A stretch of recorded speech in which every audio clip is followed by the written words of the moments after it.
Hoy San Juan Bautista nos invita a la conversión. Es necesario un cambio de mentalidad, de valores, de comportamientos, de actitudes, de palabras. También despojarnos de todo lo que nos roba espacio, porque ya viene el Señor. Nos ponemos de pie y entonemos el aleluya.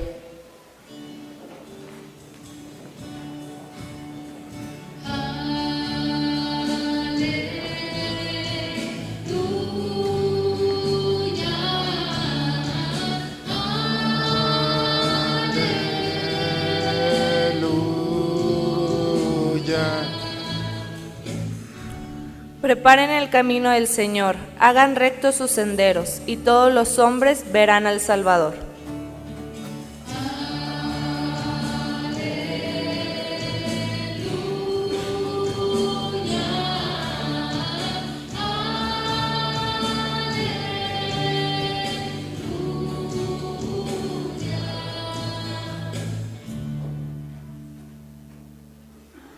Deseamos, Señor, con esta segunda luz que encendemos, que intensifiques el resplandor de tu rostro para los que viven alguna dificultad.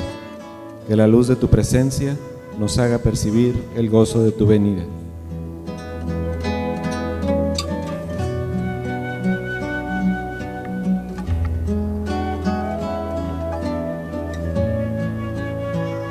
Padre, que nos has dado una familia, te pedimos bendecir nuestros trabajos y tareas de todos los días para que cumplamos con alegría la tarea que a cada uno nos toca hacer. Amén.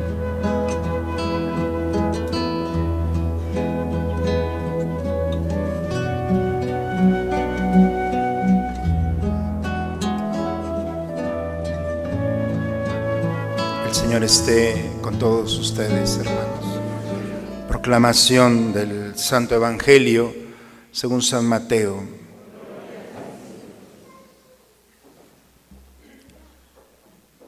En aquel tiempo comenzó Juan el Bautista a predicar en el desierto de Judea, diciendo: arrepiéntanse, porque el reino de los cielos está cerca. Juan es aquel de quien el profeta Isaías hablaba cuando dijo: una voz clama en el desierto, preparen el camino del Señor, enderecen sus senderos. Juan usaba una túnica de pelo de camello, ceñida con un cinturón de cuero.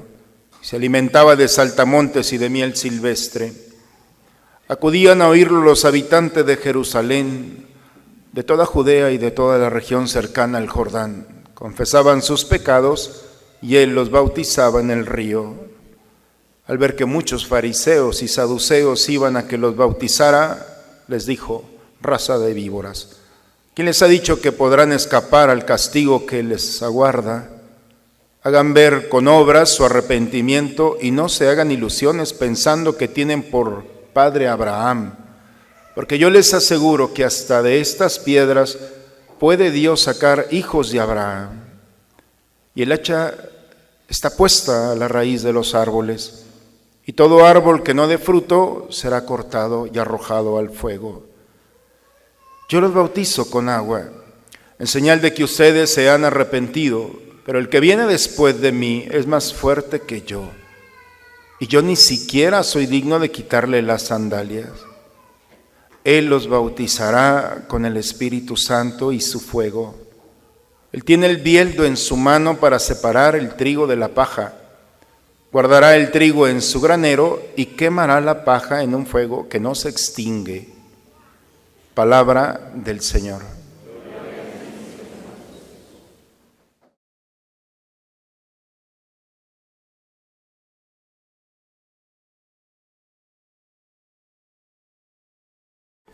Estamos, hermanos, en el segundo domingo de Adviento y la palabra de Dios nos hace una pregunta. ¿Crees que las cosas pueden cambiar? Y creer que las cosas van a cambiar no es solamente lo superficial, sino en lo sustancial. Creemos que la humanidad va a dejar de hacer las cosas mal. Creemos que el pecado va a tener un alto, que el egoísmo, la soberbia, que todo aquello que traemos en el corazón y lastima a Dios, nos lastima y nos aleja de nuestros hermanos, va a terminar. que la corrupción va a tener un punto final y decir, basta ya, en la que todos vamos a ser buenos?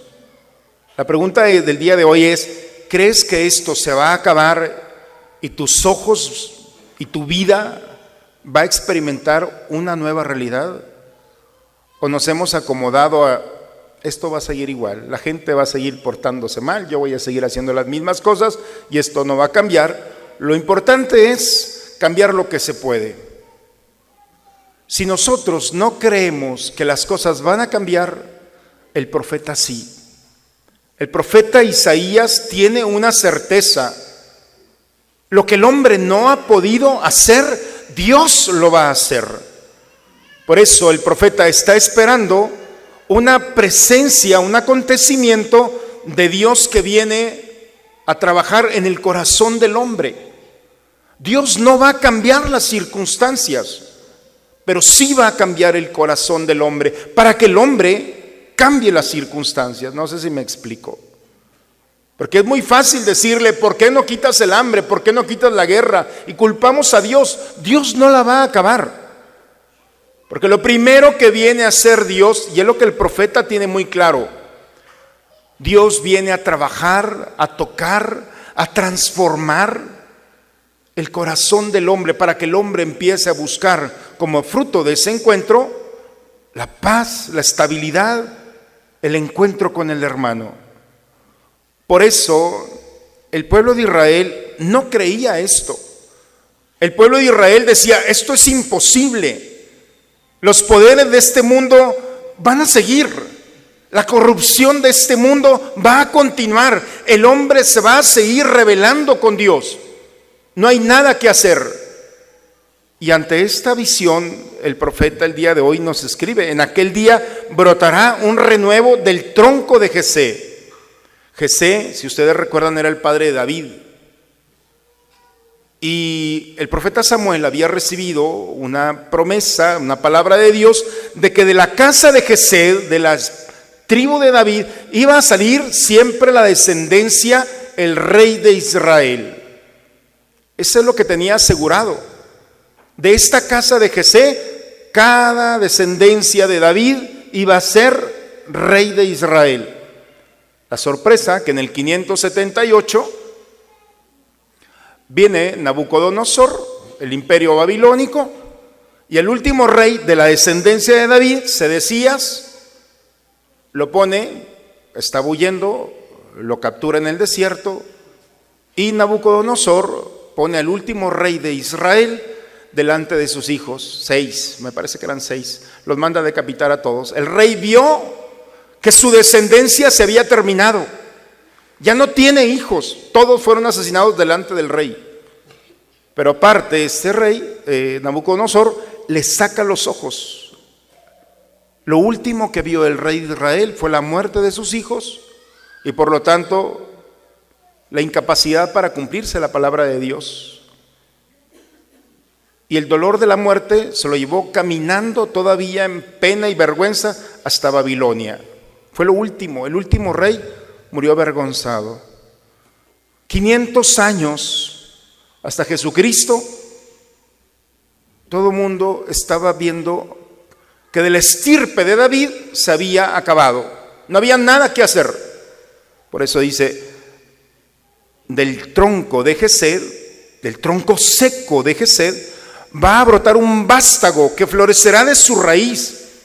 Donde ya no puede haber nada, Dios va a sacar de allí, de la nada, va a sacar un descendiente, porque es el poder de Dios.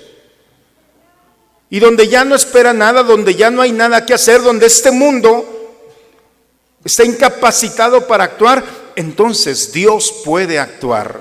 Lo que el hombre no puede hacer, Dios lo puede hacer. Esa es la certeza del profeta. Y la certeza del profeta es que no va a brotar cualquier personaje. Este personaje tendrá en sí el don del espíritu, el don de sabiduría, de ciencia, de inteligencia, de consejo, de fortaleza, de piedad, de temor de Dios. Es decir, la plenitud del hombre dotado de una sabiduría, de un poder, de una fortaleza.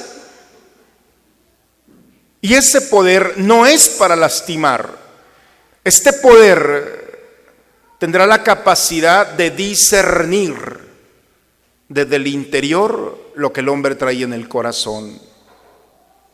Porque no juzgará por apariencias, no sentenciará por oídas, no se dejará llevar por la violencia, sino por la justicia y por la fidelidad que serán su vestidura. Este personaje no será engañado por el exterior, porque tendrá la capacidad de ver lo que hay en el corazón del hombre. Y cuando este mundo ve una pecadora y todo mundo con piedras, entonces este personaje podrá ver una mujer asustada, sola y abandonada. Y esa es la sorpresa. La verdadera sabiduría va más allá de la piel. Entra al corazón del hombre. Y cuando esta presencia, cuando esta sabiduría de Dios pisa la tierra, va a cambiar la lógica. Y el escritor sagrado es un género literario, presenta al lobo, a la pantera, al león, a la osa, estas bestias, estos animales que por instinto son los más violentos y agresivos. Ahora resulta que este instinto de violencia puede compartir con tranquilidad con el cabrito, con el novillo, con el cordero, con el buey. Me decía un niño: padre, no se pueden decir malas palabras aquí adentro. Bueno, entonces trataremos de buscar. Habrá una armonía. Lo que el instinto de este mundo no puede hacer, Dios lo puede hacer. Puede tocar la historia del hombre y cambiarla. Eso es lo que cree el profeta. Y entonces, aquel día, de la raíz de Jesé se alzará una bandera donde todos los pueblos manifestarán la gloria de Dios. Porque nos daremos cuenta que lo que nosotros no hemos podido hacer, al contrario, radicalizando nuestro poder, nos hemos dividido, nos hemos lastimado, nos hemos contaminado. Cuando nuestra humanidad está incapacitada para actuar en favor de la misma humanidad, es una autodestrucción. Y si nosotros nos hemos acostumbrado a lastimarnos y a pecar, Dios no se puede acostumbrar a vernos lastimado y a vernos en esta revelación de agresividad y de violencia contra Dios, contra el mundo, contra la naturaleza y contra uno mismo. El Evangelio, el día de hoy, este segundo domingo de San Mateo, dice que apareció Juan el Bautista predicando en el desierto de Judea, en ese desierto donde fue testigo del último rey, en ese lugar donde se perdió la esperanza. Este profeta va y predica en el desierto, y va a predicar donde parece que nadie lo escucha, donde parece que ya nadie cree y nadie espera. Este profeta, Juan el Bautista, va a predicar. Se le llama el más grande profeta, porque todos los profetas profetizaron que venía el Hijo de Dios, que venía el Mesías, pero Juan lo pudo tocar, lo pudo ver, lo pudo señalar. En una ocasión, el mismo Evangelio de Juan dice que cuando Jesús iba caminando, Juan dice: este es el Cordero de Dios, este es el que estábamos esperando, tenemos 500 años esperándolo, aquí está. ¿Qué tan convencido estaba Juan en sus palabras? ¿Qué emoción salía del corazón de Juan? Que dos de sus discípulos se levantaron, uno de ellos era Andrés y el otro Juan, el que está escribiendo el texto, y se fueron detrás de él. Y cuando Jesús volteó: ¿qué quieren? ¿Dónde vives, maestro? Vengan y lo verán. Dice el escritor, eran las 3 de la tarde, es decir, la hora en la que nunca se le pudo olvidar el momento del encuentro con él. Juan el Bautista no solamente proclama, sino señala que Dios ha sido fiel y que de la estirpe de David ha venido el Salvador, que viene a ver no el exterior, que viene a ver lo que hay en las entrañas, en las fibras más sensibles del hombre. Por eso la mirada de Jesús va más allá y tocan con sabiduría, con misericordia, con delicadeza. ¿Por qué Jesús se robaba el corazón de los hombres y se lo sigue robando? Porque cuando este mundo está incapacitado para ver el interior, Jesús ve el interior y no se queda solamente con la apariencia. Y por eso cuando dice Juan el Bautista, conviértanse, arrepiéntanse. No sé si, yo creo que ya no se utiliza, pero en la primaria y en la secundaria, no sé si les tocó de conversión a la derecha y conversión a la izquierda. No son ya de esa generación. Conversión a la derecha y todos tenían que voltearse a la derecha, ¿no? Siempre nos equivocábamos en eso, pero era un buen intento para organizar nuestro movimiento. Pero la conversión es eso, la conversión es un movimiento. La conversión es el movimiento de una dirección del cuerpo, del corazón y de la mente, en una sola dirección. Porque la humanidad está fragmentada, porque esa es la herida, por eso diablo significa el que divide. La acción del demonio, del diablo, es dividir. Y dividir nuestra mente en el pasado, nuestro corazón en otro lado y nuestro cuerpo aquí. El hombre está desarticulado porque podemos estar aquí en cuerpo, pero no cambia nada a una funeraria porque es un cuerpo presente. Porque la mente está en una preocupación, en un problema, en una situación, y los sentimientos están en otra realidad del pasado, por lo que te hicieron o no te hicieron, por lo que hiciste o no hiciste. Y cuando la humanidad y el hombre está dividido en estas tres realidades, está perdiendo su peso, su presente, la capacidad de gozar mente, cuerpo y corazón en una sola realidad. Y cuando alguien está separado, no goza, no disfruta, no se da cuenta de lo que está pasando. Por eso cuando Juan dice conviértete, significa intégrate. Yo creo de los piropos más bonitos que podemos recibir es una persona íntegra.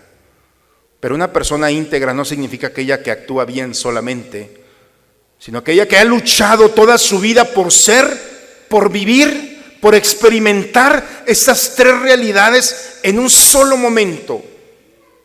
No sé si a ustedes les ha tocado hablar con personas que están desarticuladas, que se quedaron en el pasado, con sentimientos del pasado, con problemas del futuro, y lo único que tienes delante de ti es un cuerpo, es un zombie. A mí me toca a veces verlos aquí adentro, No sabes ni cómo llegaste. Tu mente, corazón, cuerpo, estás respirando, pero no vives, no entiendes, no experimentas, no gozas. Y lo más triste es que no permites que el otro goce ni experimente de tu presencia. Como sacerdote, ustedes saben que somos más o menos también psicólogos, ¿no? Y a veces llegan a quejarse con nosotros, padres, que soy invisible para los demás. A ver, espérate, no culpes a los demás. No culpes a los demás. Primero intégrate, porque pésate y eres el 20%. Hablar contigo es hablar del pasado, hablar contigo del miedo del futuro. Lo único que tienen las personas de ti es tu cuerpo. Eso es injusto. Cuando una persona se integra, se convierte, entonces acepta su pasado, enfrenta su presente y está esperando el futuro porque sabe que un nuevo reto vendrá, pero integrado.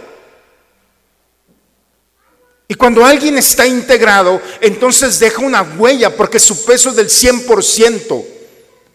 habla, vive, respira, goza, llora, ríe, sufre. Pero lo más maravilloso es que no se le va nada. Porque quien vive su presente, quien está integrado y tiene una sola dirección, puede gozar y disfrutar. Esa es la maravilla del presente. Y cuando alguien vive su presente, es imposible que no vea a Dios. Es imposible que no se encuentre con Dios. Porque Dios le hablará en el presente. Es el Dios del presente, es el Dios de la vida. Y lo podrá ver en el clima, en la persona, en el hijo, en el hermano, en el amigo, en la salud y aún en la enfermedad y en la desgracia. Ahí encontrará a Dios. Y será su sostén, su consuelo, su fortaleza. Por eso arrepentirse, convertirse, no es hacerle un favor a Dios. Es hacerse un favor a sí mismo para recuperar. Por eso San Mateo quiere recuperar el presente del hombre. Y ese presente está en una conversión. Prepara el camino del Señor, endereza tus senderos, vive tu caminar, disfruta tu caminar, porque Dios no está lejos de ti. Y cuando alguien ha experimentado la experiencia de Dios, entonces va a poder entender el perfil de Juan el Bautista. Túnica de pelo de camello, ceñido con un cinturón, se alimentaba de saltamontes y silvestres. Hoy sería un hippie si nosotros lo vimos. Es decir, ¿qué tiene que ver todo esto? ¿Por qué el Evangelio se detuvo para descifrar prácticamente el perfil psicológico de este hombre? No, lo que nos quiere decir es que no llevaba nada más que lo que necesitaba. La verdadera conversión, cuando uno se da cuenta del presente, se da cuenta, vive la experiencia, es sensible, que no necesita tanto para vivir, que el agobio de tener y obtener recursos no son más que el engaño de un mundo en el que te va quitando la felicidad, la alegría y la capacidad de compartir. Juan el Bautista, en esa conversión, cuando alguien vive el presente, se goza de caminar porque muchos no pueden hacerlo. Se goza de respirar porque muchos no pueden hacerlo. Se gozan de abrazar porque otros no tienen. Porque a veces pensamos que la familia es algo natural, pero hay gente que no lo tiene. Hay gente que llega a su casa y no tiene familia. Por eso el presente es tan sencillo, tan simple vivirlo. Porque el domingo pasado, hermanos, aquí estaba una persona y hoy ya no está entre nosotros. Porque la vida se esfuma y somos tan frágiles que no sabemos si vamos a llegar el próximo domingo. Pero tienes un presente. Y si no tomas conciencia de que la verdadera felicidad está en lo que posees, en disfrutarlo, es parte de la conversión. Raza de víboras, ustedes se creen seguros porque son hijos de Abraham. Los judíos tenían una credencial: somos hijos de Abraham, ya tenemos la salvación. ¿Estás seguro ya? No, la seguridad no la tienes porque te portes bien. La verdadera seguridad es porque tus obras demuestran que tienes esa capacidad de permitir a Dios que te ame, y tienes la valentía de que ese mismo Dios se exprese a través de ti. Por eso el evangelista dice: las obras son las que van a justificar tu vida. El domingo pasado les decía: cuidado, no se dejen engañar. A Dios no le importa si te portaste mal, a Dios le importa si te portaste bien. Porque a veces pensamos: es que me he portado mal. Mira, eso se perdona con el sacramento de la reconciliación, se cancela. Lo que nadie te va a poder quitar es lo bueno, las buenas obras. Y es lo que el Evangelio el día de hoy: no serás pesado por tus malas obras. Tranquilo, no caigas en ese juego del enemigo. El verdadero peso que tienes son tus buenas obras, tus pecados en la misericordia de Dios, una buena confesión, y si no se puede, un buen exorcismo y punto. ¿Queda claro? Eso lo quitamos. Lo que no te podemos quitar, ni el Papa te puede quitar, son tus buenas obras. Por eso la experiencia de un bautizado que ha sido lleno de la gracia de Dios a través del Espíritu Santo y del fuego, es porque hoy es una oportunidad de disfrutar, de gozar, de vivir, de compartir. La segunda lectura de San Pablo a los Romanos bellamente dice: todo ha sido escrito en los libros santos. Me encanta cómo dice, no dice en la palabra de Dios, los libros santos. En estos libros santos encontrarás la esperanza. Y la esperanza, cuando alguien pone su corazón en los libros sagrados, que han sido escritos para instrucción, para luz, para darte consejos de cómo caminar. Lo primero que va a brotar es la paciencia. Cuando alguien llega con el médico lastimado, dicen, es un paciente. Paciente significa enfermo. La palabra de Dios, hermanos, siempre nos va a hacer vivir la experiencia de nuestra enfermedad, de que somos una humanidad lastimada, si no en el cuerpo, en el alma o en nuestros pensamientos. Y cuando alguien se descubre lastimado, lastimada, en una actitud o pensamiento o idea, entonces se puede abrir al médico para decir, estoy enfermo, estoy enferma. Y entonces recibir al médico y el medicamento. Por eso cuando alguien ha vivido la experiencia de la paciencia, puede recibir el consuelo. Y el consuelo es la obra de Dios, que se dosifica a lo largo de tu historia de la salvación. Dios no te va a cambiar de la noche a la mañana. No somos una máquina. Así como el sembrador lanza la semilla y no se da cuenta lo que hay debajo, poco a poco la tierra y la semilla están haciendo a tal grado que va surgiendo el brote. Bellamente la parábola nos lo dice. Así es la palabra de Dios. Parece que no hace nada, pero si no te has dado cuenta, has dejado de hacer muchas cosas que antes podías justificar. Ese es el consuelo. Y así como el medicamento de un buen médico va sanando poco a poco al enfermo, a tal grado que el enfermo no se da cuenta, pero deja de tener los síntomas. Y al mes o a los 2 meses está sano. Así es la obra y la palabra de Dios. Toca nuestra enfermedad, la hace suya, nos va sanando poco a poco y vamos descubriendo la esperanza de lo que parecía imposible, no fue tan imposible para Dios.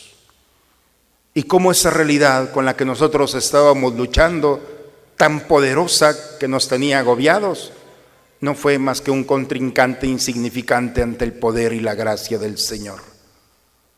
Y cómo cuando el hombre se da cuenta que ha sido sanado por Dios, que ha sido iluminado por Él, que lo ha recuperado en su presente, sanando su pasado, preparando el futuro, viviendo su presente, entonces al hombre no le queda más que alabar y bendecir a Dios y aclamarlo dichoso, porque tenemos un Dios tan poderoso y que todas las naciones se den cuenta del poder de nuestro Dios. Segunda lectura de hoy. Por eso, hermanos, el segundo domingo de Adviento es una cosa preciosa. Porque si nosotros pensamos que este mundo tiene poder, que las cosas no van a cambiar, entonces hoy tenemos que escuchar al profeta Isaías. No fue defraudado. La certeza de que Dios iba a actuar. Y si un paralítico nacido enfermo, pensó que iba a morir enfermo. La sorpresa es que Jesús lo tocó y ese paralítico caminó al final de su vida. Lo que este mundo no puede hacer, Dios lo puede hacer. Es la certeza de un profeta. El problema es que no es la certeza para muchos de nosotros. Y seguimos pensando que Dios se ha olvidado. La Navidad, esta corona, nos recuerda estos 4 domingos para volver a la raíz de nuestra fe, para descubrir que somos seres humanos limitados y que no podemos cambiar todo, y que necesitamos nosotros pedirle a Dios la gracia de recuperar nuestro presente, esa fe que nos da la oportunidad de sanar nuestro pasado, de vivir un presente maravilloso, de esperar un futuro con todos sus retos, de descubrir que como humanidad tenemos un medicamento que es Dios, que viene a actuar y arrancar de nosotros todo oprobio, toda tristeza, todo aquello que se nos ha agregado en esta vida o la hemos agregado y ya no aplica a nuestra historia. Es un Dios que sale al encuentro. Esa es la Navidad. Por eso, cuidado con preparar la Navidad al estilo americano, con foquitos y luces. Es muy bonito, no hay que dejar de hacerlo también. Pero la verdadera Navidad es cuando nosotros nos presentamos como esa humanidad en la oscuridad que vio una gran luz, que vino a iluminar, a cambiar esa realidad que nosotros no hemos podido hacerla, que viene a transformar el corazón del hombre, nuestro corazón, para que nosotros salgamos con valentía a transformar las realidades que están delante de nosotros. Y no pedirle a Dios que cambie las cosas, es pedirle a Dios que cambie nuestros corazones para que nosotros arreglemos las cosas y las circunstancias que están delante de nosotros. Ese es el reto del ser humano. Por eso, hermanos, las lecturas del día de hoy son una oportunidad para recuperar la esperanza, la alegría de vivir, de compartir, la sensibilidad para descubrir a Dios todos los días de nuestra vida, que nos habla en un clima maravilloso, en un niño, en una esposa, en un esposo, en tu familia, en el abrazo, aún en los problemas. Ahí está Dios, porque sabes que no te abandonará, no te dejará. Esa es su promesa, esa es la certeza del profeta y esa es la proclamación que hace Pablo. Cuando ha sido sanado, entonces no queda más que alabar a Dios, porque sé que camina, que lucha, que va conmigo, y las conquistas y las luchas están siendo perfeccionadas por un Dios que se ha determinado a salir a nuestro encuentro. Por eso hay que encender la segunda vela el día de hoy, hermanos, en nuestra casa. Porque decirle al Señor, hay cosas que nosotros no podemos cambiar, pero tú sí. Esa es la certeza del profeta Isaías y quiero que sea mi certeza. Cuando un cristiano, hermanos, vive de esta manera, entonces que se prepare, porque es llevar la humanidad al extremo. Porque la esperanza es el poder de transformación de toda realidad. Y por la esperanza en el Señor nunca seremos defraudados. Nunca. Que el Señor nos permita encontrar en la palabra de Dios una instrucción de vida para nuestro caminar. Nos haga presentarnos a Él como enfermos y tener la paciencia para ser sanados. Pero si hemos visto que Dios obra en nosotros, entonces levantar nuestra mirada a Dios, alabarlo, bendecirlo e iluminar nuestro caminar con su luz para ser sal y luz en este mundo que tanto nos necesita. En el nombre del Padre, del Hijo y del Espíritu Santo. El Señor esté con ustedes, hermanos. La bendición de Dios Todopoderoso, Padre, Hijo y Espíritu Santo, descienda sobre ustedes, sobre sus familias y permanezca siempre. Los hermanos, este segundo domingo de Adviento, lo que de Dios puede cambiar sobrepasa nuestras expectativas. Confiemos en el corazón este Dios que viene a iluminar nuestra oscuridad. Vayamos en paz. La misa ha terminado. Buen domingo, una excelente semana para todos, hermanos.